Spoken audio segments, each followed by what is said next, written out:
तो पिछले क्लास में हमने ग्रेविटेशन शुरू किया था, तो ग्रेविटेशन के हम लोगों ने डिफरेंट डिफरेंट केसेस को देख लिया था और लास्ट पहुंचे थे हम लोग कहाँ तक, ग्रेविटी के केसेस देख रहे थे। तो ग्रेविटी के हमने 3 केसेस देखा था। पहला ड्यू टू डेप्थ, पहला केस क्या था, ड्यू टू डेप्थ, और डेप्थ के चलते अपना वैल्यू ऑफ जी जो आया था, that is comes out to be g dash value is comes out to be g in minus 1 minus d by r। फिर देखा था ड्यू टू हाइट,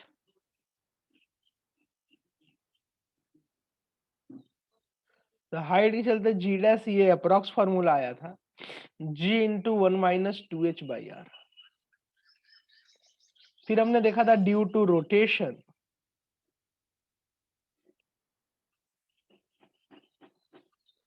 तो ड्यू टू रोटेशन अपना वैल्यू आया था G dash is equal to G minus omega square R cos square five,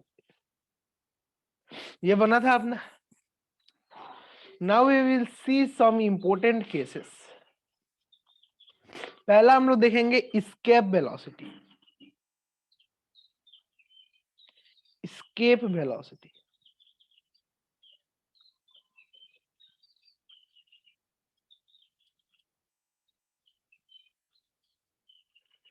समझिएगा escape velocity का meaning क्या है। एस्केप वेलोसिटी का मतलब है कि हम लोग कितना मिनिमम वेलोसिटी प्रोवाइड करें कि जो बॉडी जो रोटेट कर रही है वो अपने आप को ग्रेविटेशनल फील्ड से, जो अपने को ग्रेविटी का फील्ड किसी प्लैनेट पर लगता है, वो उससे एस्केप हो जाए, मतलब कि वो ग्रेविटेशनल फील्ड से कुल मिलाकर आजाद हो जाए। यानी कि basically we will say it that the minimum velocity required, the minimum velocity provided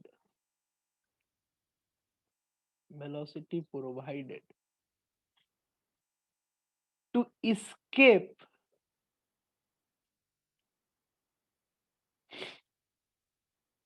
the celestial body from its gravitational field, the celestial body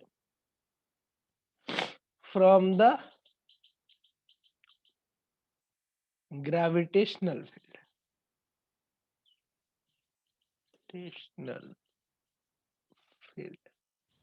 अब देखो यहां पर एक चीज है कि कोई बॉडी जो जाएगी शुरू में क्या रहेगा, तो उसके एक चीज होंगी, एक सरफेस वगैरह होगा उस बॉडी का, वो सरफेस पे कैसे उसका अलाइंड है।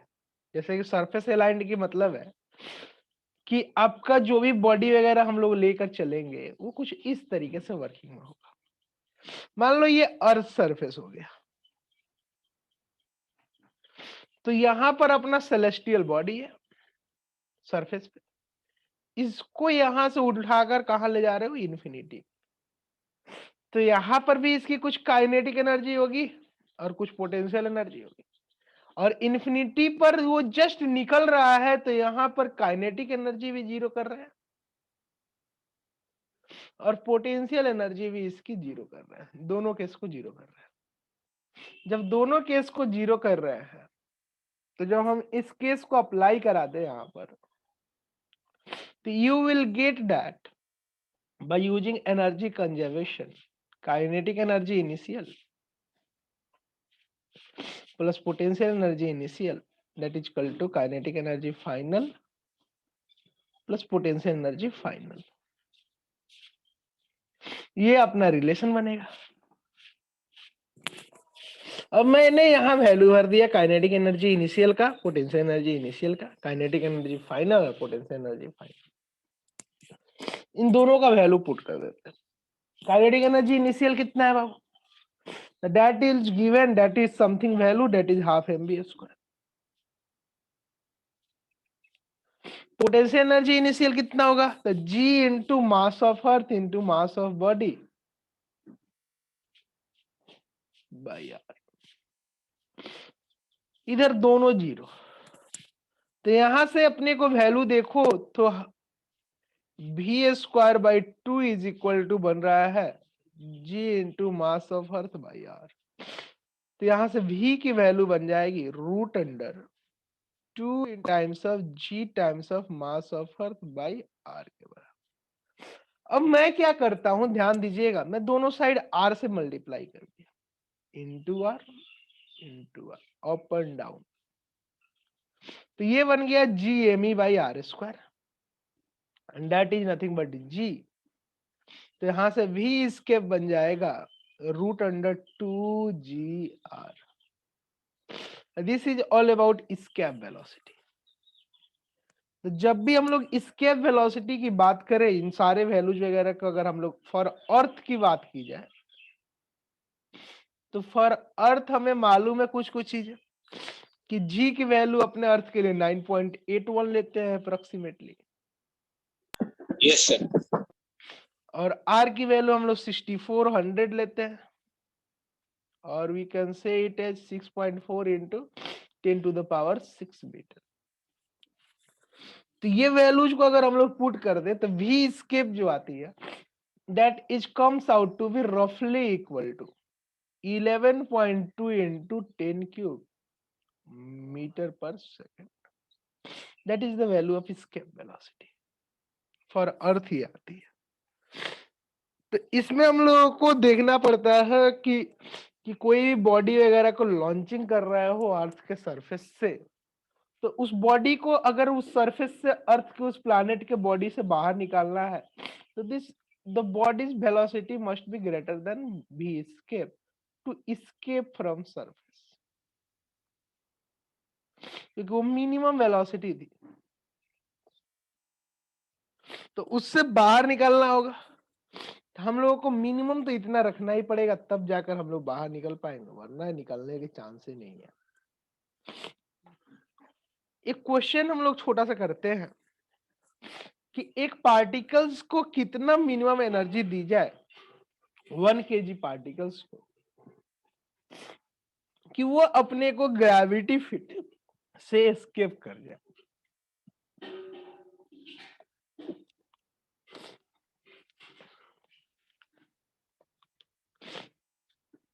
क्वेश्चन देखिए, what is the minimum energy required, minimum energy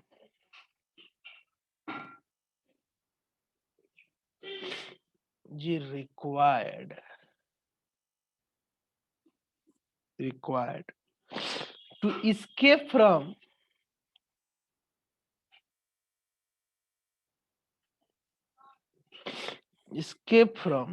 gravity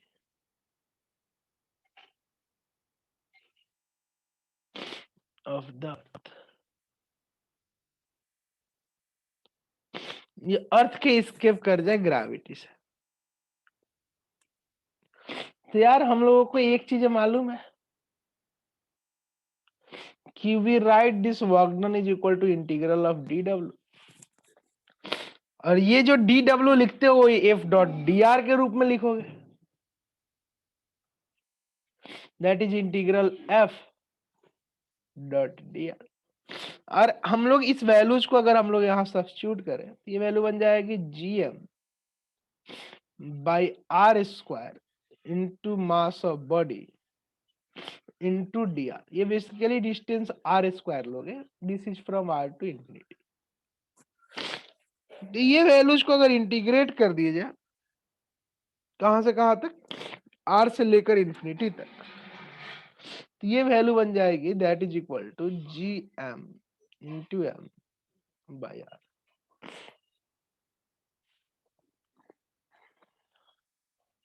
अगर ये मास ऑफ बॉडी ले लो, यहां पर क्वेश्चन में गिवन होना चाहिए mass of body as small m, mass of earth as capital M। तो ये अपने को मिनिमम वर्क डन चाहिए, तब जाकर ये बॉडी उस सरफेस से बाहर निकल पाएगी। तो ये एक सिंपल से चीज बात की है। अब देखो थोड़ा सा चीजों को और एनालिसिस करते हैं।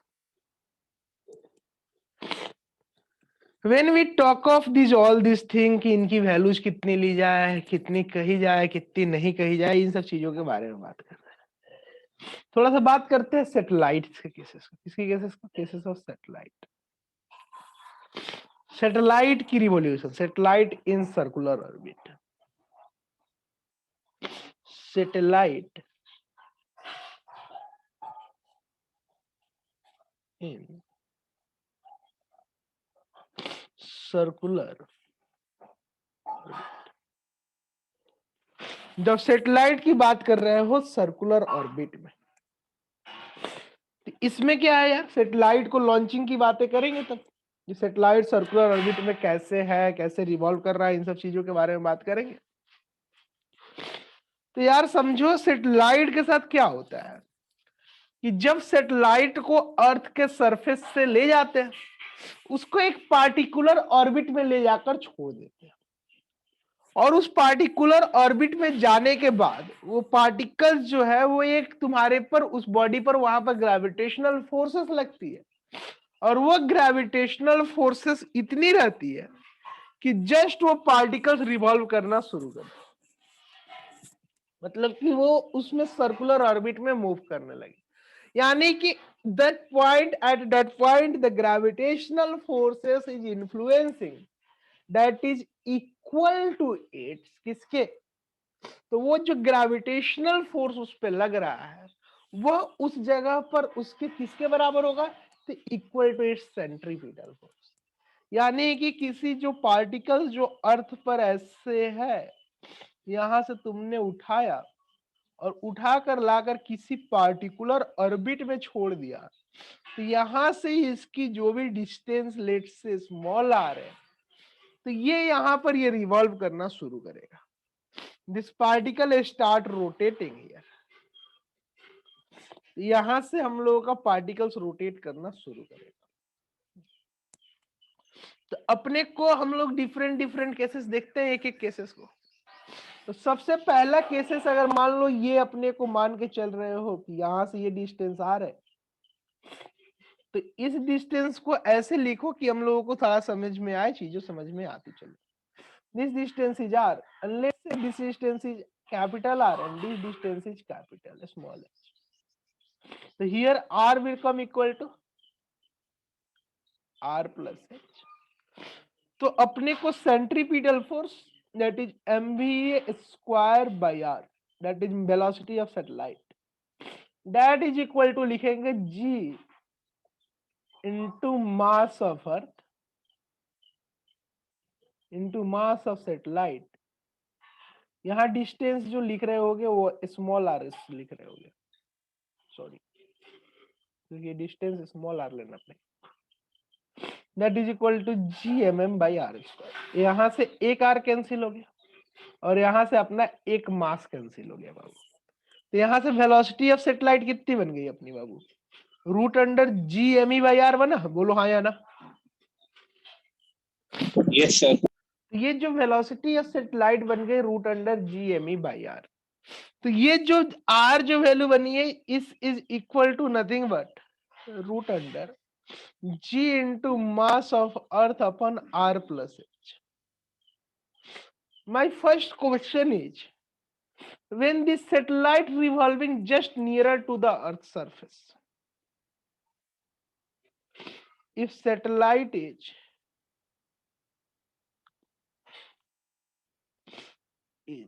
nearer to earth's surface,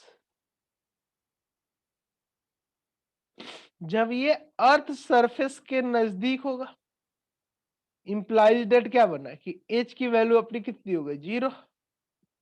जब एच Yes, की sir. वैल्यू 0 तो वेलोसिटी ऑफ सैटेलाइट बन जाएगी root under gme by r, that is nothing but root ji are. तो यहां से तुम देख सकते हो कि v escape upon v satellite की जो वैल्यू आएगी, इसको निकालोगे तो this will comes out to be root 2 at its surface. दोनों सरफेस पे हो रहा है, एट द सरफेस। मतलब सरफेस पे कितनी वेलोसिटी दी जाए कि वो बाहर निकल जाए, उसकी बात कर।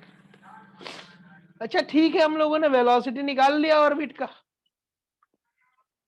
Yes sir. तुम चाहो तो टाइम पीरियड भी निकाल सकते हो।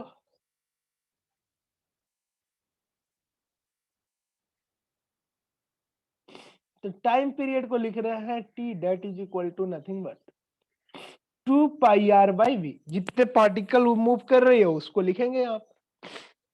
तो मान लो मैं आर्बिट्री वाला केस ले रहा हूं, तो इस वैल्यू को क्या लिखेंगे, 2π इंटू आर की वैल्यू को लिख दोगे तुम r+h, और v की वैल्यू को लिखोगे √gm/r+h।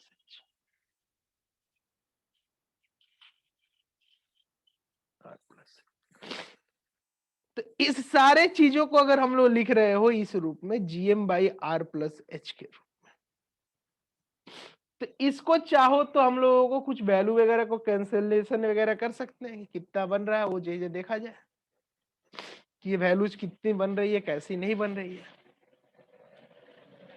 अगर मान लो यहीं पर जो वैल्यू आपने लिखा है, वो जो अपने को वैल्यू आई है, उसी चीज को मैं एनालिसिस करूं, इसको हम लोग जो लिख रहे हैं इसको कैसे लिख सकते हो, सिंपल तरीका क्या हो सकता है, you can write this as 2π into r+s⁻³ अपन √gm। तो मैं क्या कर रहा हूं, थोड़ा ध्यान देना, अंदर r² का मल्टीप्लीकेशन कर दिया, बाहर r का मल्टीप्लाई कर दिया। तो ये चीजें तो लिखी जा सकती है। अब इसको भी अंदर लेकर चले जाए तो ये वैल्यू बन जाएगी 2π and r+h is nothing but small r, तो इसको लिख सकते हो 2πr³। और इस gm/r² का अंदर तुम लेके चले जाओ r को, तो ये बन जाएगा r², that is nothing but √gr। ये बन जाएगा आपको 2πgr³, यहाँ r⁻³ सॉरी r⁻³। तो ये अपने को वैल्यू बन जाएगी टाइम पीरियड। तो यहां से तुम देख सकते हो relation, we will get a relation that our time period का square is directly proportional to R की। जो टी स्क्वायर है वो डायरेक्टली प्रोपोर्शनल है आर की। यहाँ एक सर चीज देखो, हाँ सर ये वाला आर का है सर, डिनोमिनेटर वाला वो कर दी। देखो बाबू, ये जो आर था मैंने इसको अंदर भेज दिया, तो ये स्मॉल आर बन गया, और gm/r² is that thing but G. तो ये वैल्यू बन गया ना √gr, जैसे ये वैल्यूज थी यस सर। उसी को लिख लिया। तो एक चीज देखो, जो सैटेलाइट वगैरह के केसेस आप ले रहे हैं उसकी हम लोगों को वैल्यू वगैरह की देख रहे हैं कि ये वैल्यू कितनी आ रही है, कैसे अपने रोटेट कर रही है, कैसे ये रोटेट नहीं कर रही है। अब यहीं पर हम लोगों की बातें होती है जियो स्टेशनरी सैटेलाइट, मतलब कि वैसे सैटेलाइट जिनका टाइम पीरियड जो होता है equal to time period of earth हो। जियो स्टेशनरी सैटेलाइट मतलब कि अर्थ के रिस्पेक्ट में रुका हुआ दिखे। ये पॉसिबल कब है, जब दोनों का टाइम पीरियड क्या हो, सेम हो।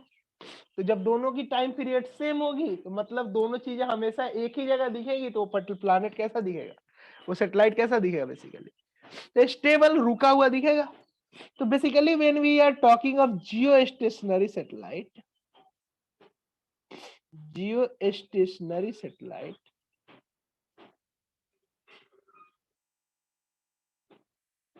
मतलब कि वो जो सैटेलाइट है, दिस सैटेलाइट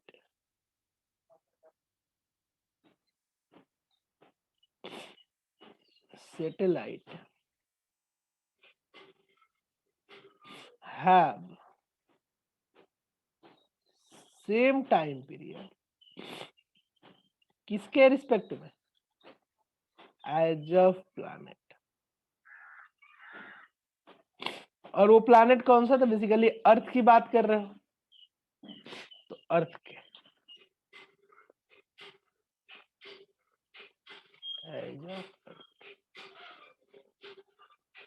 तो वैसे सैटेलाइट जिनकी वेलोसिटी जो है, स्पीड जो है, वो एग्जैक्टली अपने अर्थ के बराबर है। तो वैसे सैटेलाइट को हमने नाम दिया है जियो स्टेशनरी सैटेलाइट। तो इस जियो स्टेशनरी सैटेलाइट की कितनी हाइट होनी चाहिए वो भी निकाल सकते हो तुम चाहो तो अपने को ये फॉर्मूला देखो यार, ये फॉर्मूले के हिसाब से हम लोग चाहें तो यहाँ से वैल्यू बताइएगा, टी की वैल्यू हम लोगों को चाहिए। तो यहाँ रूट जी आर पुट किए हो तो 2 pi R to the power 3/2 अपन रूट जी आर। तो मैंने क्या किया, दिस इज इक्वल टू अपना टी है। तो इसको अगर हम लोग लेते चले सब कुछ एक साइड में कर ले तो ये क्या बन जाएगा, T times of root ji R that is equal to क्या बन जाएगा, that is 2 pi R to the power 3/2। Yes sir. तो r टू द पावर 3/2 की वैल्यू कितनी बनेगी, t times of root ji are अपन 2 पाई, दोनों side whole square कर दो तो ये क्या बन जाएगा, r³ बराबर t square g are upon 4 pi square.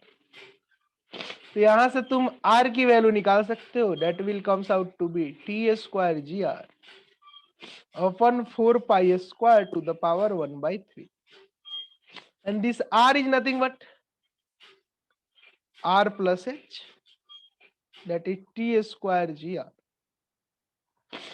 Upon 4 pi square to the power 1/3। अब यहां पर ये जो चीजें निकली है, तुम क्या करो, इस सारे केसेस में पुट कर दो t की वैल्यू जो अर्थ के बराबर रोटेशन दिखा रहे हो, मतलब 24 आवर्स, इसको सेकेंड में चेंज कर लेना 24 इंटू 3600 करके। g की वैल्यू अपना पुट कर देना 9.81, r की वैल्यू पुट कर देना radius of earth that is 6.4 into 10 to the power 6। इन सारे वैल्यूज को अगर हम सब्स्टिट्यूट करेंगे ना तो यहां से अपने को h की जो वैल्यू कैलकुलेट करने पर आएगी, that is comes out to be approximately equal to 36,000 kilometre. मतलब इतने ऊंचे पर अपना जियो स्टेशनरी सैटेलाइट को लगभग हम लोग रखते हैं।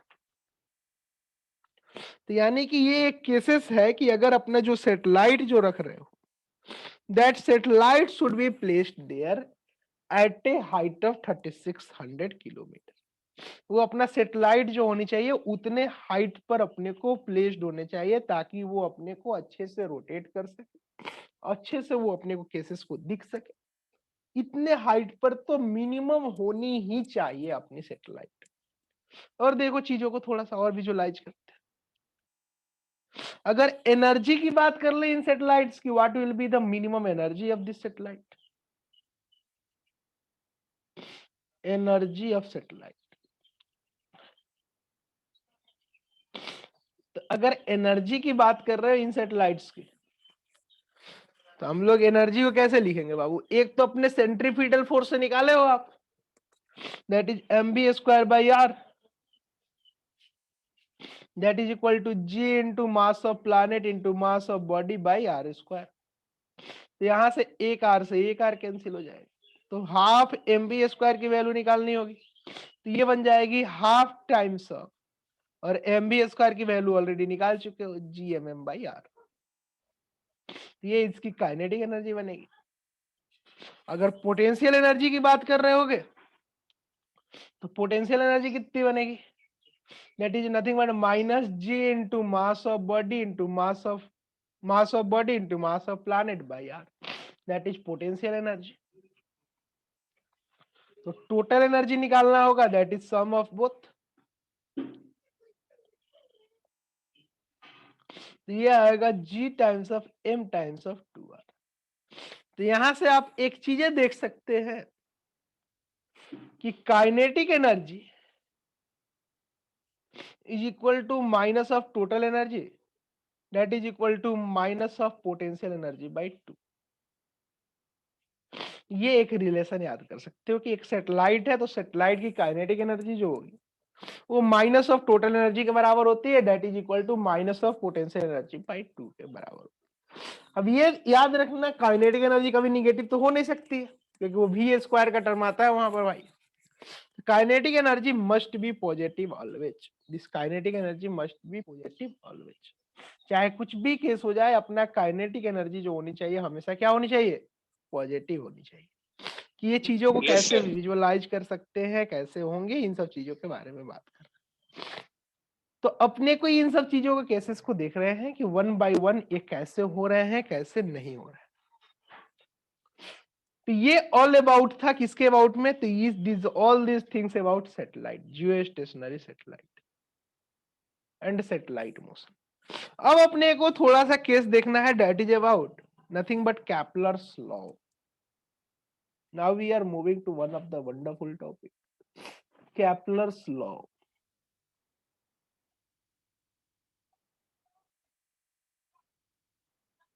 कैपलर्स लॉ, केपलर की जो लॉ थी वो अर्थ के रोटेशन या फिर प्लैनेट के रोटेशन के आधार पर थी। केपलर्स ने पहली बार इलेप्टिकल पाथेस की बात की, बाकी लोग जो थे जो भी आए थे वो इलेप्टिकल पाथ की नहीं बात कर रहे, लेकिन पहली बार केपलर्स ने इलेप्टिकल पाथ की बात, बोला कि ये जो अर्थ जो है वो इलेप्टिकल पाथ में फॉलो करता है, दैट इज करेक्ट। तो तुमको मालूम है कि जब ये इलिप्टिकल पाथ में फॉलो कर रही है तो इलिप्स की दो चीजें होती है, दो फोसी होती है, F1 एंड F2। तो कैपलर्स के जो लॉ थे उन लॉज को एक एक कर करके हम लोग देखते हैं कि what they he want to say actually, Kepler कहना क्या चाहते थे। केपलर ने फर्स्ट लॉ दिया, वो बोला कि this the earth is revolving planet, जी केपलर्स का लॉ वन था कि द अर्थ रिवॉल्व्स, या फिर द प्लैनेट, अर्थ के बजाय उन्होंने प्लैनेट की वर्ड यूज की, planet revolves in an elliptical path,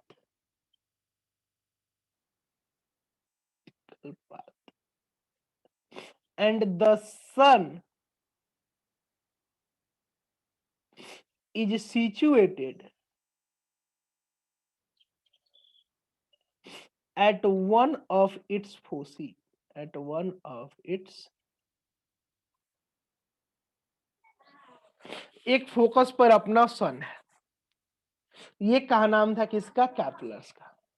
मतलब कि यहां पर कहीं ये इलिप्टिकल पाथ में अपना प्लैनेट रिवॉल्व कर रहा होगा, और या तो यहां सन होगा नहीं तो यहां सन होगा, इनका कहा नाम ये था। फिर कैपलर्स ने जो दूसरा लॉ दिया, सेकेंड लॉ, जिसको हम लोगों ने नाम दिया law of area, we named it as law of area। Law of area क्या था बाबू, देखो आराम से एक एक चीज को समझना, ये what he means with the word law of area. उनका लॉ ऑफ एरिया का कहने का मतलब क्या था, ये क्या कहना चाहते थे using the word law of area. तो लॉ ऑफ एरिया के हिसाब से इन्होंने बोला कि ठीक है आप जो भी चीजें लेकर चल रहे हैं कोई बात नहीं, तो इन्होंने बोला कि लॉ ऑफ एरिया के हिसाब से कि जो भी अपना प्लैनेट जो होती है ना, वो एक equal interval of time period में, any planet which is revolving in equal interval of time, it use to cover equal area. इनका कहा नाम था कि कोई भी प्लैनेट्स तुम लेकर चल रहे हो तो प्लैनेट्स जो होगी ना वो इक्वल इंटरवल ऑफ टाइम में इक्वल एरिया कवर अप करेगी। ये कहा नाम था इनका, इनका तो कैपलर्स का। तो ये कहते थे कि planet will cover, sorry, planet will cover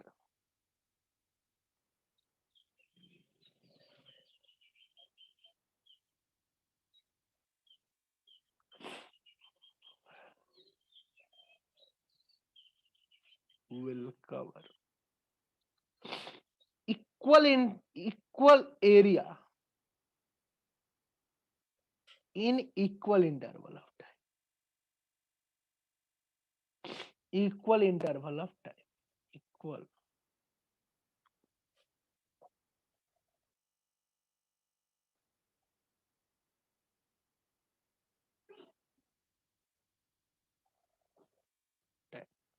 यार इक्वल इंटरवल ऑफ टाइम में इक्वल एरिया, इसका मतलब क्या?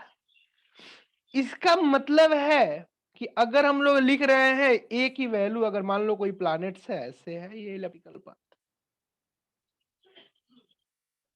तो इस इलेप्टिकल पाथ की यहां पर फोसी होगी, ये दो फोसी होंगे, तो कहीं एक फोसी से ये मान लो यहां पर सन है, यहां से पहले ये यहां आ गया, प्लैनेट पहले यहां था फिर यहां आ गया, तो ये प्लैनेट जब यहां पर आया तो during that process he covered this area.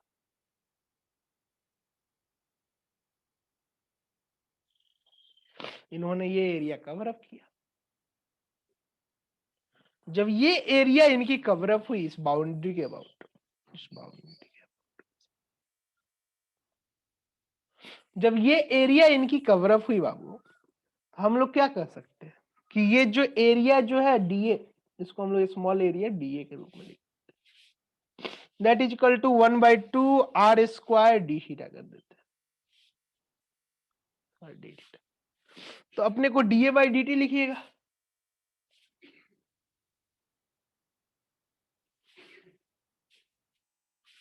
तो डीए बाई डी टी लिखिएगा तो ये क्या बन जाएगा, that is nothing but 1/2 are square into D theta by D T. और D theta by D T क्या होता है, omega, that is nothing but omega.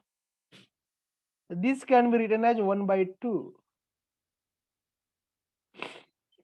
Are square omega,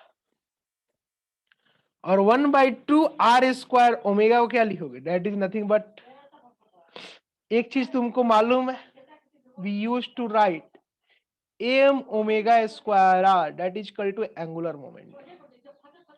तो यहां से ओमेगा स्क्वायर आर की जगह पर क्या लिख सकते हैं, एल बाई एम। तो ये वैल्यू कितनी बन जाएगी अपनी, एल अपन 2a बनेगी, that is equal to D A by D T. मतलब areal velocity D A by D T is equal to L by 2m। तो ये जो पार्टिकल जो मूव कर रहा है उसकी एंगुलर मोमेंटम जो होगा D A by D T, ये अपने को चूंकि इक्वल इंटरवल में इक्वल एरिया कवर कर रहा है, मतलब कि D A by D T constant हो गया, और ये D A by D T constant हुआ, इसका मतलब कहने का ये हो गया कि कहीं ना कहीं हमने इनडायरेक्ट वे में कहा कि it's angular momentum is constant, angular momentum is constant. यानी कि इनका दूसरा कैप्लर्स का जो दूसरा लॉ था, जिसको लॉ ऑफ एरिया बोला गया, पहले वाले को कहा गया था लॉ ऑफ ऑर्बिट, जो पहला लॉ था इसको हम लोगों ने कहा था law of orbit, law of orbit. Second law को हमने नाम दिया था law of area, law of area. तो कहीं ना कहीं इन्होंने इन दोनों के हिसाब से ये बता दिया कि कोई भी प्लैनेट्स हम लोग ले रहे हैं, वो प्लैनेट्स की सारी चीजें क्या है, जो भी हम लोग लेकर चल रहे हैं, सैटेलाइट चाहे कुछ भी, अर्थ वगैरह, प्लैनेट वगैरह, उनकी सब चीजें जो है वो एक फिक्स वैल्यू है। क्या वैल्यू है, fix value. This is all values is fix, वो वैल्यूज अपने बदलने वाले नहीं है, इट इज फिक्स। तो ये हम लोगों ने चीजें देखा कि ये जो वैल्यूज वगैरह लेकर चल रहे हो तो वो अपने को फिक्स है, ये वैल्यूज अपने बदलने वाले नहीं है। अब देखो आगे थोड़ा सा और बात कर लेते हैं। Case 3.3, that is law of time period, law of time period. इन्होंने बोला कि कोई भी प्लैनेट जो रिवॉल्व कर रही है, that's planet revolving in an orbit will always follow the equation having a relation that its square of time period is proportional to distance of the planet from the sun का whole cube. यानी इनका कहना था जो time period का relation जो होती है, t square is directly proportional to r cube, that is law, third law, कि अगर अपना कोई सैटेलाइट रिवॉल्व कर रही है तो उस सैटेलाइट की जो टाइम पीरियड होगी, उस टाइम पीरियड का स्क्वायर जो होगा वो डायरेक्टली प्रोपोर्शनल होगा क्यूब ऑफ द डिस्टेंस, कितने डिस्टेंस पर अपना प्लैनेट ली हुआ है, कितने डिस्टेंस पर अपना प्लैनेट है, उसके हिसाब से ये अपने को टी स्क्वायर की वैल्यू डिपेंड करेगी. So basically we are writing this t square is nothing but t square is proportional to r cube. So that is the Kepler's second law या फिर सॉरी Kepler's third law. तो ये चीजों को तुम यहां पे भी देख सकते हो कि जैसे हमने सेटेलाइट के लिए टाइम पीरियड निकाला है, नहीं निकाला था इधर, value of T. Yes sir. तो ये जो वैल्यू ऑफ टी आया था यहाँ पर सेटेलाइट के लिए आपने निकाला था. Can we Yes, sir. assume the satellite as a planet and the planet Earth as a mass sun? तो ये रिलेशन यहाँ पे भी सारी चीजें मैथमेटिकल हुए तो सब कुछ सेम ही रहेगी. ये वैल्यू इसी रिलेशन Yes, sir. से आ जाएगी. You can write this.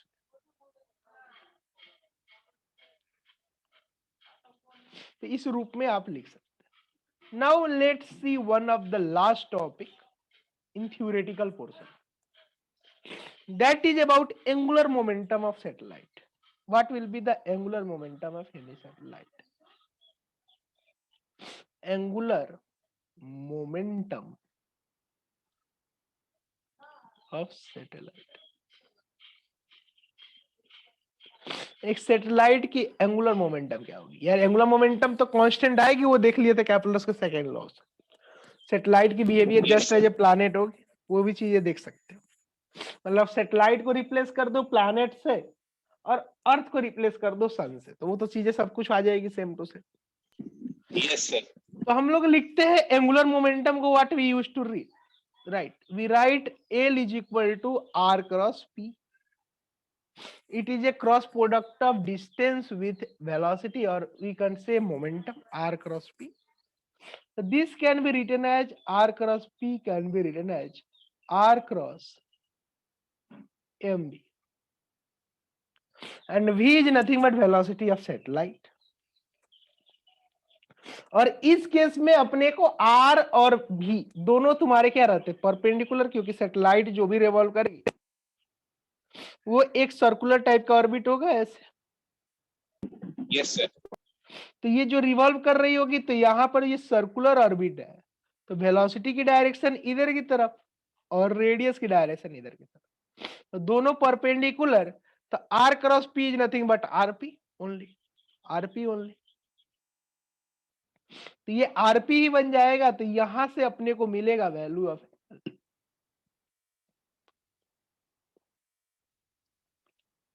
The value of L कितनी बन जाएगी? That is simply R M V not.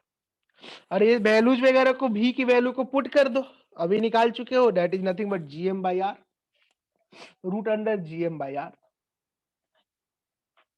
Root under g into mass of earth by r put कर दो. इसका इस प्लानिट वगैरह का पुट कर रहे हो तो वैल्यू वगैरह का पुट कर दो. That is gm by r. v naught की वैल्यू पुट कर दो root under gm by r. Yes, sir. तो ये बन जाएगा r m into root under g times of mass of earth या फिर mass of planet by are.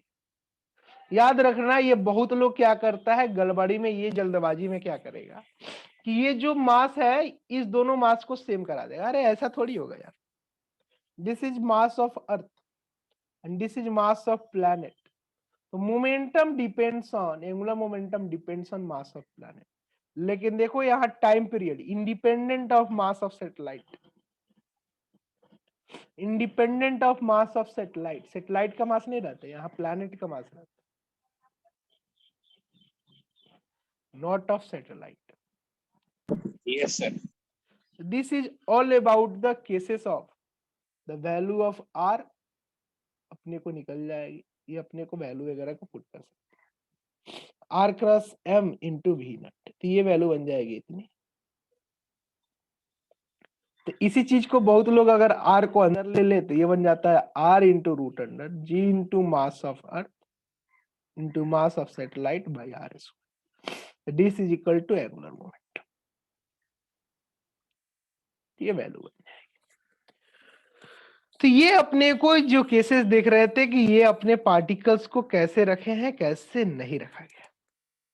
Now we will see some important cases, बहुत ज्यादा इंपॉर्टेंट है, that is about nature of trajectory. कैसे किसी चीज को बॉडी से थ्रो किया जा रहा है तो उस पर क्या क्या चीजें डिपेंड करेंगी। We will see about nature of trajectory, how will the trajectory follow, nature of trajectory.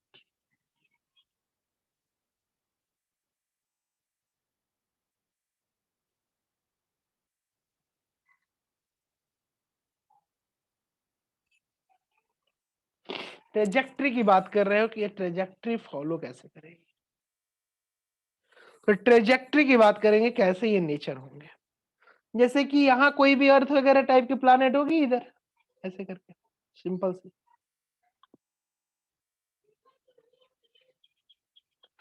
तो यहाँ पर कोई बॉडी वगैरह रख रहे होगे,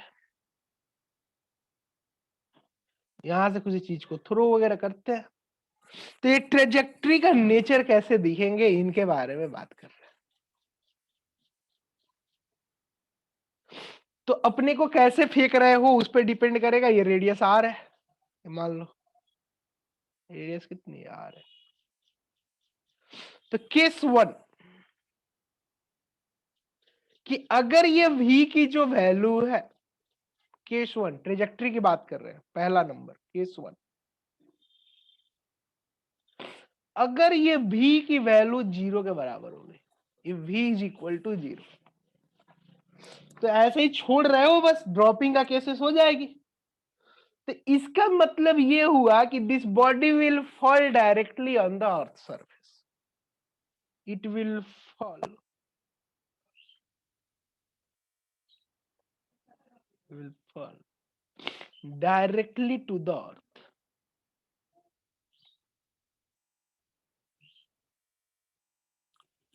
ये अर्थ के सरफेस पे डायरेक्टली गिर जाएगा।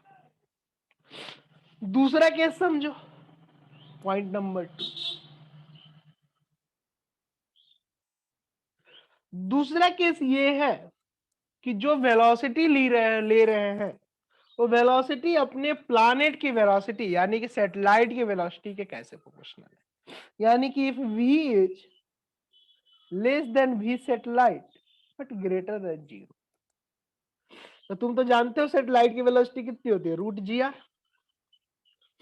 तो ये जो भी अपने प्रोजेक्टाइल वगैरह करोगे तो देन द प्रोजेक्ट, ये प्रोजेक्टाइल को फॉलो करेगी और स्पाइरल पाथ में आकर अर्थ के सरफेस पर फॉल कर जाए, तो यानी कि it will follow projectile with spiral path, follow projectile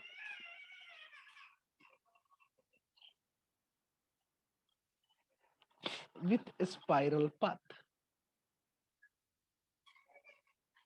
कैसे पाथ को फॉलो कर रही होगी, spiral path. Case three, case 3 is nothing but, point number 3 is nothing but, we want to see about, अपने को भी की वैल्यू की बात कर ली जाए, अगर भी अपने को सैटेलाइट के बराबर हो गई तो क्या होगी यार, प्लैनेट की वेलोसिटी मिल गई उसको, तो ये प्लैनेट की वेलोसिटी उसको सैटेलाइट की वेलोसिटी हो गई, तो वो सैटेलाइट के ऑर्बिट में क्या करने लगेगा, रिवॉल्व करने लगेगा यार, जितना मिला होगा। तो it will moves in a circular path with A velocity of satellite, it will moves in a circular path in a circular path with velocity of satellite।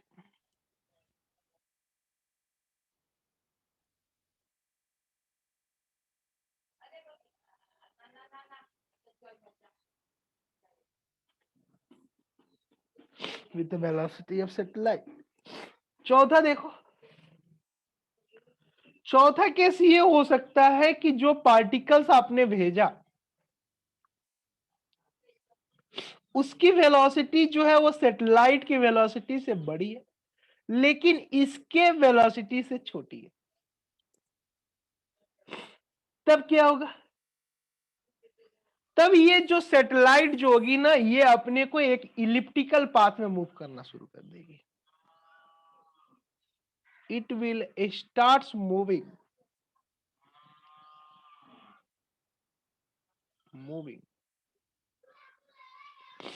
in an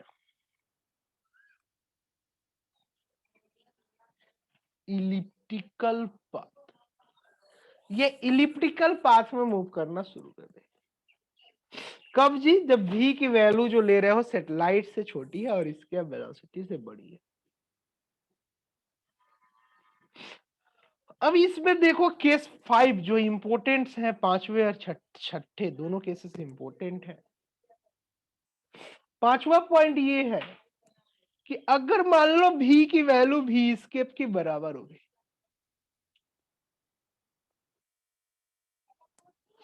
अगर ये v की वैल्यू अपने को v escape के बराबर हो गई, तो if v is equal to v escape हो जाए तो ये तो पाथ तो निकलेगी, पार्टिकल तो निकलेगी, लेकिन it will comes out from earth surface, comes out of the earth atmosphere, but कितने से? It will follow the trajectory of projectile, यानी कि ट्रेजेक्ट्री ऑफ प्रोजेक्टाइल बनाते हुए निकलती है। It will follow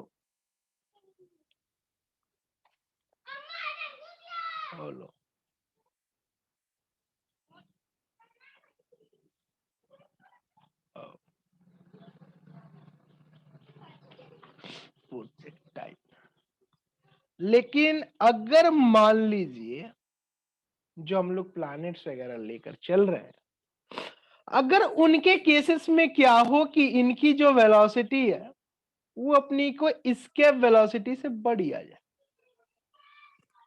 अगर ये वेलोसिटी अपने को एस्केप वेलोसिटी से बड़ी आ जाए, तो जब ये बड़ी हो जाएगी तो ये पार्टिकल्स अपने को हाइपरबोलिक पाथ में मूव करना शुरू करेगी।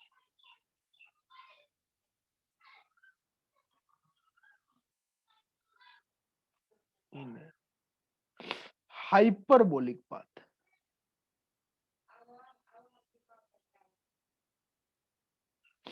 तो एक बार ये देखो, जो भी हम लोगों ने केसेस देखा कि कैसे उनकी पाथ की मूवमेंट है वो डिफाइन कर रहे थे, चाहे कोई भी केस देख लो।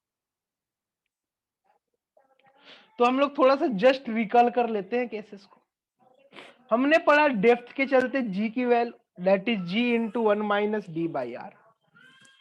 फिर हाइट के चलते बताया था कल कि G dash is equal to G into 1 minus 2h by are.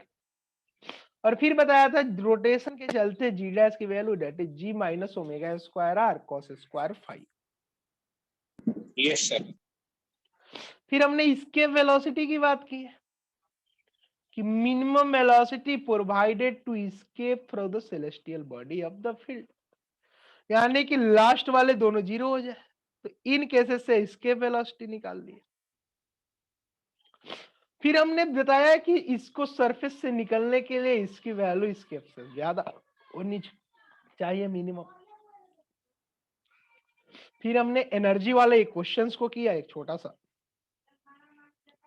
कि ये कितने होंगे। फिर हमने सैटेलाइट की सर्कुलर मूवमेंट की बातें की। फिर टाइम पीरियड वाला रिलेशन देखा, फॉलोड बाय जियोस्टेशनरी सैटेलाइट जिसमें अपना time period of satellite is equal to time period of planet हो जाता है।